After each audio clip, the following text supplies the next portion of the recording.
Hello అండి, welcome back to my channel. ఎలా ఉన్నారు అందరూ? నేను బాగున్నానండి. మీరు బాగున్నారని మనస్ఫూర్తిగా కోరుకుంటున్నాను. ఈరోజు వచ్చేసి బ్రెడ్ ఆమ్లెట్ వేయబోతున్నాను అనమాట. ఇక్కడ వచ్చేసి 4 ఎగ్స్ తీసుకున్నాను. ఎగ్స్ వచ్చేసి 4 తీసుకున్నాను అనమాట. ఈ ఎగ్స్లోకి ఈ బ్రెడ్ ఆమ్లెట్కి ఏమేమి తీసుకుంటాము, ఎట్లా కట్ చేసుకోవాలి, ఏ విధంగా మిక్స్ చేసుకోవాలి అనేసి చూపిస్తున్నాను. ఇక్కడ వచ్చేసి 2 ఆనియన్స్ తీసుకున్నాను అనమాట. ఆనియన్స్ సన్నగా తరుక్కోవడం వల్ల చూడడానికి బాగుంటుంది. ఎక్కువ లావు ఉండకుండా మంచిగా తినడానికి కూడా టేస్టీగా అనిపిస్తుంది అనమాట. కొంచెం వీలైనంత సన్నగానే కట్ చేసుకోండి. కట్ చేసుకున్నామండి. దీంట్లో ఎగ్లో వేసేసుకుంటున్నాను అనమాట. తర్వాత అది చెప్పాను కదండి, 2 ఆనియన్స్ తీసుకోవాలన్నమాట, చిన్న సైజువి. ఇంకా పెద్దదైతే ఒకటి చాలన్నమాట.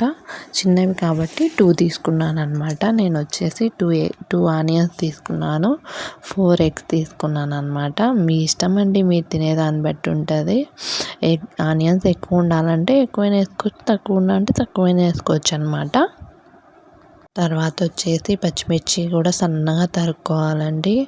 ఇలా 2 పచ్చిమిర్చి తీసుకోవచ్చు అనమాట. ఎక్కువ కారం లేవు, బట్ ఏమంటే ఇంకా కొంచెం కారం పొడి కూడా వేస్తాం కదా, అందుకు కొంచెం తగ్గించాను అనమాట. ఇవి 2 మిర్చి తీసుకున్నాం అనమాట. ఇక్కడ వచ్చేసి కొత్తిమీర అండి. కొత్తిమీర కూడా సన్నగా కట్ చేసుకోవాలన్నమాట. సన్నగా కట్ చేసుకోవడం వల్ల మిక్స్ చేసిన తర్వాత బాగుంటుందండి. ఇక్కడ కొంచెం పసుపు వేస్తున్నాను, తర్వాత కొంచెం కరివేపాకు, తర్వాత ఇంకా వచ్చేసి ధనియా పౌడర్ వేస్తున్నాను అనమాట. ధనియా పౌడర్ యాడ్ చేసుకుంటున్నాను. ధనియా పౌడర్ యాడ్ చేసుకున్న తర్వాత రుచికి తగినంత సాల్ట్ వేసేసి విస్కర్తో కొంచెం మిక్స్ చేసుకోవాలన్నమాట. బాగా మిక్స్ చేసుకోవాలి. మిక్స్ చేస్తే అంత మంచిదన్నమాట. ఇక్కడ వచ్చేసి పెన్నం పెట్టేసుకుంటున్నాను అనమాట. ఇది రొట్టెల పెన్నం మీద అయితే బాగుంటుంది అనమాట, మంచిగా ఉంటుంది.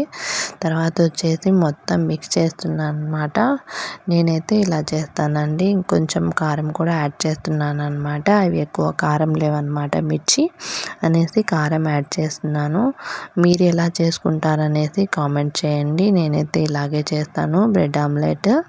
ఈ వీడియో మీకు నచ్చుతుందని అనుకుంటున్నాను. ఈ వీడియో మీకు నచ్చినట్టయితే లైక్ చేయండి, షేర్ చేయండి, సబ్స్క్రైబ్ చేసుకోండి. ఇలాంటి మరిన్ని వీడియోస్ కోసం బెల్ ఐకాన్ని క్లిక్ చేయండి.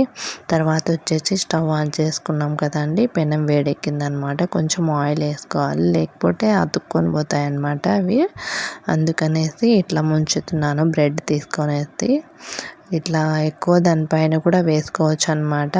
మొత్తం మిక్సర్లో వేసుకోవచ్చు. మిక్స్ చేసిన ఎగ్స్ది నీట్గా ఉంటుందన్నమాట. మళ్ళీ కొంచెం ఆయిల్ వేసుకోవాలన్నమాట. దీనికి బ్రెడ్కి పైన వేసుకోవడం వల్ల మంచిగా ఉంటుందన్నమాట. బాగా కాలుతాయి. కొంచెం సిమ్లో పెట్టుకొని మంచిగా కాల్చుకోవచ్చు అనమాట, లేకపోతే కొంచెం పచ్చి పచ్చిగా ఉంటాయన్నమాట. హై ఫ్లేమ్లో పెట్టినప్పుడు కొంచెం కాలినట్టే అనిపిస్తుంది, కానీ కొంచెం మళ్ళీ పచ్చి పచ్చిగా అనిపిస్తాయి. కొంచెం సిమ్లో పెట్టుకొని నిదానంగా అయినా పర్లేదు, మంచిగా కాల్చుకుంటే మంచిగా ఉంటుందన్నమాట. కలర్ కూడా బాగా వస్తాయి. ఇలా నేను చూపిస్తున్న విధంగా కలర్ వచ్చేస్తాయి అన్నమాట. ఇంకా ఆమ్లెట్ కూడా మంచిగా లోపల బ్రెడ్ పచ్చి పచ్చిగా ఉండదన్నమాట, మంచిగా కాలుతుంది అనమాట. ఇంకా పక్కన తీసి పెట్టుకోవాలన్నమాట. ఇంకోటి వేసేస్తున్నాను బ్రెడ్. ఇట్లా ముంచి మంచిగా వేసేస్తే బాగుంటుంది అనమాట. పైన మనకి గార్నిష్ కోసం కావాలనుకుంటే కొంచెం వేసేసుకోవచ్చు అనమాట మిక్స్ చేసినది. తర్వాత ఆయిల్ వేసుకోవాలి. మంచిగా ఎంత మంచిగా కాల్చుకుంటే అంత టేస్టీగా ఉంటాయన్నమాట బ్రెడ్ ఆమ్లెట్లు వచ్చేసి. మీరు ఎలా చేసుకుంటారనేసి కామెంట్ చేయండి. ఈ బ్రెడ్ ఆమ్లెట్లోకి కొంచెం టమాటా సాస్ అట్లా వేసుకొని తింటే సూపర్గా ఉంటుందన్నమాట. టేస్ట్ కూడా బాగుంటుంది. మీరు ఎలా చేసుకుంటారనేసి కామెంట్ చేయండి. Thank you so much for watching. ఈ వీడియో మీకు నచ్చినట్టయితే లైక్ చేయండి, షేర్ చేయండి, సబ్స్క్రైబ్ చేసుకోండి. మరిన్ని వీడియోస్ కోసం బెల్ ఐకాన్ని క్లిక్ చేయండి. Thank you so much for watching.